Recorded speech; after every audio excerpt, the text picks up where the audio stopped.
again, friends, and welcome back to I Love a Hoarder, the show where love, compassion, and curiosity intersect with the mysterious and misunderstood world of hoarding disorder. I'm your host, Chutney Whye, coming to you from Los Angeles, where the bougainvilleas always bloom and the emotional clutter runs deep as the canyons. Today's story takes us to the quiet, rolling northern end of Woodland Hills, California. If you've never been, imagine long, curving roads lined with white wooden fences, vast cropped meadows, and the kind of barns that suggest horses are nearby, even if you don't see them. It's a pastoral illusion of serenity, the kind of place where secrets can grow in silence. I was originally called to a person's home to provide acupuncture services. The man I was going to treat was named Hans, a 72-year-old Swiss expat who kept a winter home here in California. Hans was soft-spoken and old-world polite on the phone. He told me he had stomach pain and insomnia and had been given my name by a friend. Now, you may have heard of the Cuckoo Clock House. It's one of those LA architectural curiosities that pops up every once in a while in books on architectural follies of LA. Hans's house was Alpine-themed. Think Alpine Cuckoo Clock meets LA suburban ranch. Hans had it built for his wife, who was the daughter of a Swiss diplomat. White plaster walls, thick dark beams, ornate carved doors, and a sloping roof that made the house look like it had, come straight out of a Toblerone commercial. And there was a giant wooden clock over the entrance, maybe 6 feet in diameter. Inside the house, the scent of pine wood and beeswax filled the air, but as soon as I walked in, something else hit me too. Boxes, piles of them, and cuckoo clocks, dozens upon dozens, some on the walls, some leaning in corners, and there were shelves and bookcases crowded with wooden mugs, ornate beer steins, silver spoons with tiny edelweiss flowers, music boxes, riding crops, old horse gear, golden jewelry boxes stacked like currency, a child's saddle, a broken boot with a bronze spur.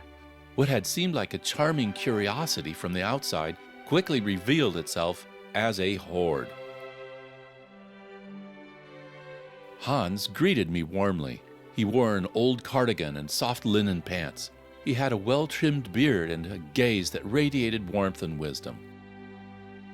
"Stress," he said. "I need help with stress. My stomach, too, always tight." Well, that's what I'm trained for, so I cleared a small corner of his living room, which wasn't easy. I had to move 3 cuckoo clocks, a pile of riding helmets, and a sword to make space. As he lay down, I inserted the needles with care. I shaped his treatment as we talked, and it quickly became obvious he needed a treatment for grounding, for grief. He lay there for several moments, and pretty soon a tear rolled down his cheek. He didn't speak, just wept, quiet, restrained, but undeniable. Finally, he said, "My wife died 10 years ago. Then my son. I never came back from that. This stuff is all I have left." I sat with him afterwards. I didn't push, just listened. Hans told me how he and his wife had ridden horses together, how his son had built a model of the Matterhorn out of toothpicks, how the cuckoo clocks reminded him of home. I asked gently, "When did you start collecting like this?"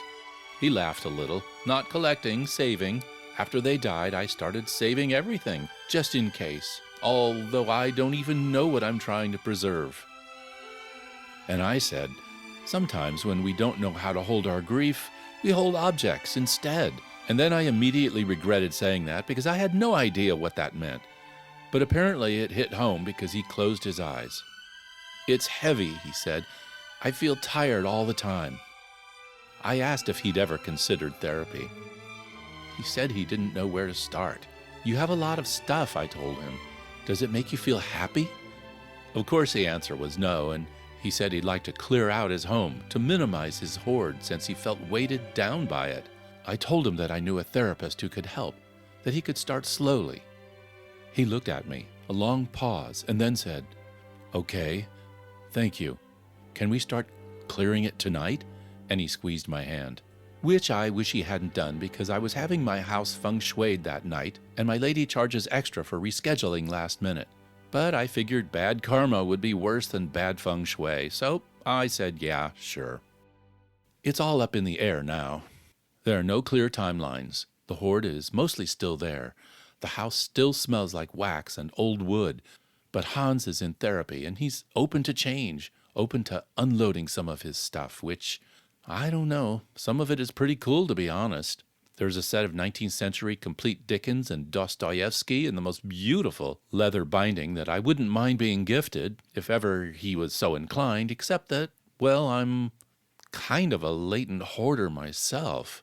And since I live with a person who hoards, I have to stay away from that precipice.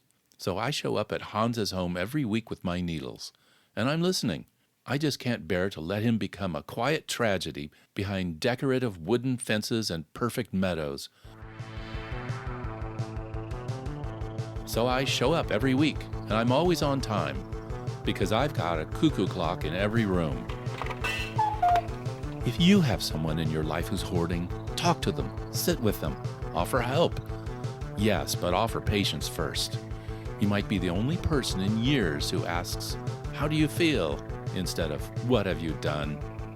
Grief doesn't clean up on command, but it softens, it changes because we change.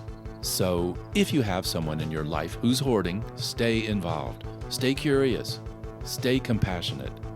This is Chutney Whye, and you've been listening to I Love a Hoarder. Remember to hit like and subscribe, and I'll see you next week.